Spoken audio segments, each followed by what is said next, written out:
नमस्कार. भाषेचं स्वरूप आणि भाषेची लक्षणं ही पाहिली आपण.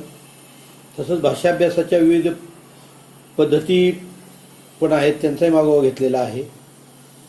व्यवहाराची भाषा, साहित्याची भाषा, शैली, त्यानंतर सामाजिक भाषाविज्ञान, मानवविज्ञान व भाषाविज्ञान यांचा संबंध, मनोभाषाविज्ञान, हे सगळं पाहिल्यानंतर भाषाभ्यासाच्या वेगवेगळ्या पद्धती आहेत. भाषाविज्ञानाची एक परंपरा आहे आणि त्या पद्धतींमध्ये ऐतिहासिक पद्धत किंवा त्याला कालक्रमिक पद्धत असेही म्हणतात. त्यानंतर संरचनावाद आहे. त्यानंतर संरचनावादामध्ये युरोपियन संरचनावाद, अमेरिकन संरचनावाद असे दोन प्रकार आहेत. हे सगळं अभ्यासल्यानंतर आपल्याला मुख्य विषयाकडे आता वळावं लागतंय. तो म्हणजे आपला पुढचा चॅप्टर जो आहे तो स्वन, स्वनिम, विचार. मानवी मुखावाटे असंख्य ध्वनी निर्माण होतात आणि भाषा जी आहे ती मानवी भाषा ती अनेक धातूंपासून बनलेली आहे. मानवनिर्मित अगर असंख्य प्रकारचे जे ध्वनी भाषेसाठी काही सगळेच उपयुक्त असतात असं काही नाही. काही निरुपयोगी असतात तर काही उपयोगी असतात आणि यातील काही निवडक ध्वनींचा उपयोगच भाषेमध्ये केला जातो. म्हणून मानवी मुखावाटे निर्माण झालेल्या आणि भाषेसाठी वापरल्या जाणाऱ्या ध्वनींना स्वन असे म्हणतात. स्वनाची एक साधी, सरळ आणि सोपी व्याख्या. स्वन म्हणजे काय तर मानवी मुखावाटे निर्माण झालेल्या, माणसाच्या तोंडातून जे ध्वनी बाहेर पडलेले आहेत, जे निर्माण होतात मानवी मुखामध्ये, ते ध्वनी आणि जे ध्वनी त्यातले भाषेसाठी वापरले जातात त्या ध्वनींना स्वन असे म्हणतात. असे 30 ते 40 स्वन असतात आणि त्याच्यापासून प्रत्येक भाषा तयार होत असते. म्हणून एक भाषेची जर व्याख्या करायची झाली, परफेक्ट व्याख्या करायची झाली तर ती अशी करता येईल. स्वनाची व्याख्या अशी करता येईल. स्वन म्हणजे काय तर त्याची व्याख्या, स्वनाची व्याख्या आपल्याला अशी करता येईल. भाषिक व्यवहारामध्ये ज्या मानवनिर्मित ध्वनींचा उपयोग केला जातो त्याला स्वन असे म्हणतात. परत एकदा सांगतो, भाषिक व्यवहारामध्ये ज्या मानवनिर्मित ध्वनींचा उपयोग केला जातो, मानवाच्या मुखावाटे निर्माण होणारे जे ध्वनी आहेत, या अशा ज्या ध्वनींचा उपयोग केला जातो त्याला स्वन असे म्हणतात. मग स्वनाची उच्चारस्थानं कोणत्या अवयवांचा उपयोग केला जातो? पारंपरिक व्याकरणामध्ये ध्वनी हा शब्द स्वनसाठी म्हणजे उपयोगात आणला जातो. परंतु ध्वनी ही संज्ञा परिपूर्ण वाटत नाही. म्हणून भाषा विज्ञानाच्या अंगाने स्वन ही संज्ञा पुढे आलेली आहे. उदाहरणार्थ वेगवेगळे मानवी मुखावाटे शब्द ध्वनी निर्माण होतात. उदाहरणार्थ चुकचुकण्याचा आवाज, जांभई देतो आपण, कधी टॉक टॉक करतो, कधी घोरतो. हे सगळेच ध्वनी जे आहेत हे भाषेसाठी उपयुक्त आहेत असं नाही. कधी विमानाची घडघड, घरघरे, रेल्वेचा खडखडाट आहे, टांग्याचा टपटप आवाज आहे. हे ध्वनी आहेत. म्हणजे स्वन आहेत का तर नाही. या आवाजात भाषिक क्षमता नाही. म्हणून यांच्यामध्ये भाषिक क्षमता आहे त्यांनाच स्वन असं म्हणावं लागतं. ध्वन आणि स्वनी यातला फरक स्पष्ट व्हावा यासाठी भाषा विज्ञानाने ध्वनी ही संज्ञा न स्वीकारता मानवी मुखावाटे निर्माण झालेल्या व भाषेत वापरल्या जाणाऱ्या ध्वनींना स्वन ही पारिभाषिक संज्ञा दिलेली आहे. भाषा ध्वनी बदलण्याची क्षमता हाच ध्वनी व स्वन यातील फरक आहे. मुखावाटे उच्चारल्या गेलेल्या सर्वच ध्वनींचा विचार ध्वनी विचारात केला जातो. तर जगातल्या कोणत्याही भाषेत ध्वनींचा उपयोग होतो त्या ध्वनींचा विचार स्वन विचारात केला जातो. म्हणजे चायनीज असेल, जापनीज असेल, किंवा मल्याळम असेल, तेलुगू असेल, मराठी असेल, हिंदी असेल, संस्कृत असेल, अशा वेगवेगळ्या भाषा आहेत. पण या भाषांमधल्या ज्या ध्वनींचा उपयोग भाषेच्या निर्मितीसाठी केला जातो त्याला आपण स्वन असे म्हणावे लागते. म्हणून कोणत्याही भाषेत आलेला भाषाध्वनी स्वन विचारात येतो. याचा अर्थ स्वनांचा विचार भाषा निरपेक्ष केला जातो. स्वन हा भाषा निरपेक्ष आहे. स्वन हा भाषा निरपेक्ष आहे.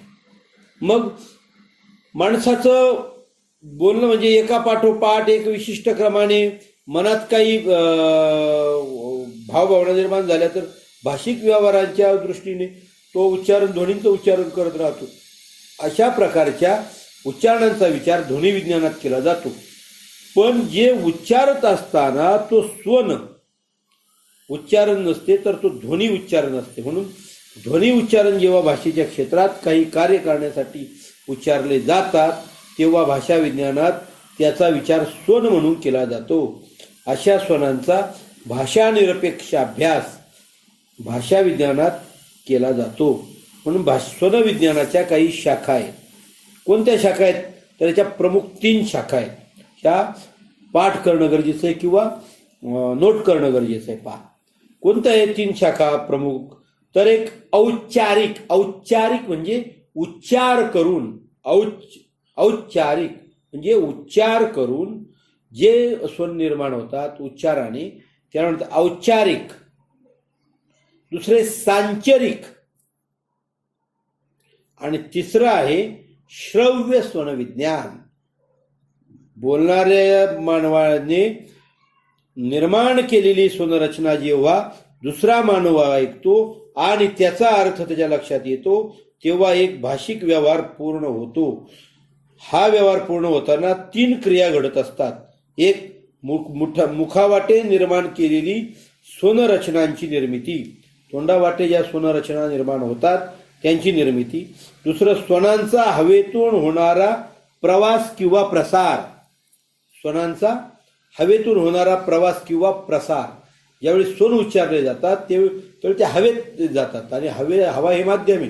त्या माध्यमातून ते पुढच्याच्या कानापर्यंत पोहोचतात. आणि तिसरा जो आहे जो समोर जो असतो तो ते स्वीकारतो.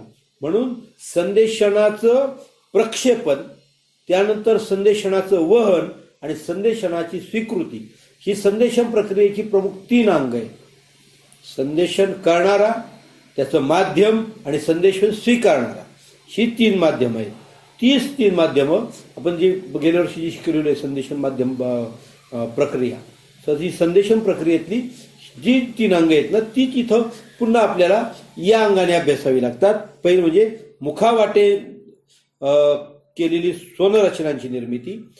त्यानंतर स्वनांचा हवेतून होणारा प्रवास किंवा प्रसार म्हणजे त्याला माध्यम म्हणूयात आपण हवेला.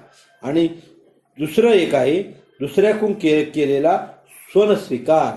तुम्ही म्हणा स्वनांचा हवेवाटे कसा प्रचार आणि प्रसार होतो. हवेमध्ये जे वेगवेगळे घटक असतात भौतिकशास्त्रामध्ये शिकवलं जातं. पहा हवेमध्ये वेगवेगळे घटक असतात. वेगवेगळे धुलीकण असतात. वेगवेगळे अनेक प्रकारची अणुरेणू असतात हवेमध्ये. आणि मग काय होतं ज्यावेळी आम्ही स्वरांची निर्मिती करतो ध्वनींची निर्मिती करतो त्यावेळी मुखावाटे जे ध्वनी बाहेर पडतात ते ध्वनी हवेमध्ये पुढे आदळतात आणि ते एकमेकावर आदळल्यानंतर ते रिफ्लेक्ट होत होत होत होत त्या माध्यमातून ते पुढे जातात. म्हणून हवा हे माध्यम आहे. लक्षात घ्या. हवा नसेल तर इथचा आवाज पलीकडे जात नाही. म्हणून तुम्ही एक प्रयोग करून बघा. तुम्ही एक काचेचं बंद पेटी घ्यायची. काचेच्या बंद पेटीमध्ये एखाद्याला उभं करायचं आणि त्याला मोठमोठे ओरडायला सांगायचं. तो आवाज बंद काचेच्या येतात हवा बंद करायचं. त्याचा आवाज तुम्हाला बाहेर येत नाही. बऱ्याचदा तुम्ही एखाद्या कार्यालयात गेल्यावर कार्यालयात काचेच्या आतमध्ये बसलेले जे अधिकारी आहेत ते आतमध्ये त्या दुसऱ्या कर्मचाऱ्याशी किंवा आलेल्या अभ्यागताशी ते बोलत असतात. पण त्या अभ्यागताशी बोलताना त्यांचा आवाज बाहेर येत नाही. का? तर काच हे मध्यंतरी अडथळा आहे आणि हवा आरपार लगेच तो संदेश घेऊन तुमच्यापर्यंत येऊ शकत नाही. म्हणजे कविता होती पहा कुरबा निकुंबांची. ती कविता असं सांगते घाल घाल पिंगा वाऱ्या माझ्या परसात माहेरी जा सुवासाची कर बरसात सुखी आहे पोर सांग आईच्या कानात आई भाऊसाठी परी मन खंतावत. माध्यम म्हणून कशाचा वापर केलाय? वाऱ्याचा उपयोग केला.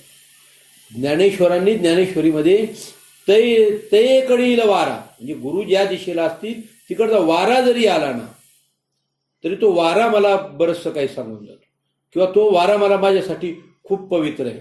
किंवा ते दुसरं एक संदेशाचं माध्यम ज्ञानेश्वरांनी खूप चांगलं याच्यासाठी वापरले. बघा बरं का तुम्ही, घनु वाजे घुण घुणा वारा वाहे ऋण झुना, भवतारकू हा काना वेगी भेट वा का, चांदवो चांदणे चापेवो चंदन. म्हणजे घनु वाजे घुण घुणा वारा वाहे ऋण झुना, म्हणजे तिकडं तो घण वाजतोय आणि त्याचा तो वारा येतोय, घणांचा आवाज. म्हणजे काय झाले माहितीये का, पाऊस पडायच्या वेळी त्या एका ठराविक दिशेकडून ढग ज्यावेळी व्हायला लागतात त्यावेळी तिकडचा तो मृदुगंध येतो, किंवा त्या ढगांचा तो एक सांगाती, तो सांगावा घेऊन तो वारा येत असतो. किती रम्य कल्पना आहे ज्ञानेश्वराची. पण याच्या पाठीमागे एक विज्ञान आहे. काय विज्ञान आहे की तो पाऊस येणार आहे त्याची पहिल्यांदा तो संदेश तो वारा घेऊन येत असतो. ही जी प्रक्रिया आहे ना, ही तिथं वास्तविक ते विज्ञान आहे. तेच विज्ञान इथं आम्हाला उपयोगी पडतं. म्हणून संदेशन माध्यमामध्ये हा जो 2 नंबरचा मुद्दा तुम्हाला सांगितला, स्वनांचा हवेतून होणारा प्रचार आणि प्रसार. म्हणून कालिदास नावाचा एक महाकवी आमच्याकडे होऊन गेला. त्या कवी कालिदासाने आपल्या बायकोला नाशिकला ज्यावेळी ते ब्रह्मगिरीच्या जवळ बसलेले होते त्यावेळी त्या सह्याद्रीच्या पर्वतरांगांवरून जे ढग वाहत होते त्या मान्सूनच्या ढगांना, मोसमी वाऱ्यांच्या ढगांना त्याने सांगितलं की हे ढगांनो, हे मेघांनो, तुम्ही दूत व्हा आणि अमुक अमुक ठिकाणी माझी प्रेयसी आहे, माझी पत्नी आहे, तिला हा माझा निरोप द्या. हा मेघांथ्रू निरोप, मेघांच्या माध्यमातून निरोप कवी कालिदासांनी पाठवला. विज्ञान आहे ते, एक सायन्स आहे. आपण त्याच्याकडं कविता म्हणून पाहतो, त्याकडे एक संस्कृत काव्य म्हणून पाहतो, पण त्याच्या पाठीमागं ज्ञानेश्वरांची कविता असेल किंवा इकडं कालिदासाचं काव्य असेल, त्याच्या पाठीमागे एक विज्ञान आहे. त्या विज्ञानाच्या अंगाने आम्ही त्याचा अभ्यास केला पाहिजे. म्हणून स्वनांचा हवेतून होणारा प्रचार प्रसार हा 2 नंबरचा मुद्दा. आणि दुसऱ्याकडून केलेला स्वनांचा स्वीकार. जिथपर्यंत आपल्याला संदेश पाठवायचा आहे तो तिथं मिळाला की नाही, आपण मोबाईलमधून मेसेज पाठवल्यानंतर त्याला ज्यावेळी तो मिळतो ना त्यावेळी आपल्याला परत एक आपल्या मोबाईलमध्ये एक अक्षर येतं रिसिव्ड, किंवा व्हॉट्सॲपला तुम्ही पाठवलं का की तुम्हाला ते डबल टिक येते आणि त्याने पाहिलं की 2 निळे टिक लागते. काय आहे बरं हे आहे ते संदेश त्याने स्वीकारला याचं चिन्ह. म्हणून संदेशन प्रक्रियेमध्ये हे 3 घटक महत्त्वाचे असतात. ते इथं स्वन निर्मिती प्रक्रियेमध्ये आपल्यासाठी महत्त्वाचे आहेत. आता पुढे जाऊ थोडंसं आपण. ही स्वनांची निर्मिती कशी होते याचा सविस्तर विचार स्वनिर्मिती प्रक्रियेचा अभ्यास भाषा वैज्ञानिकांनी केलेला आहे.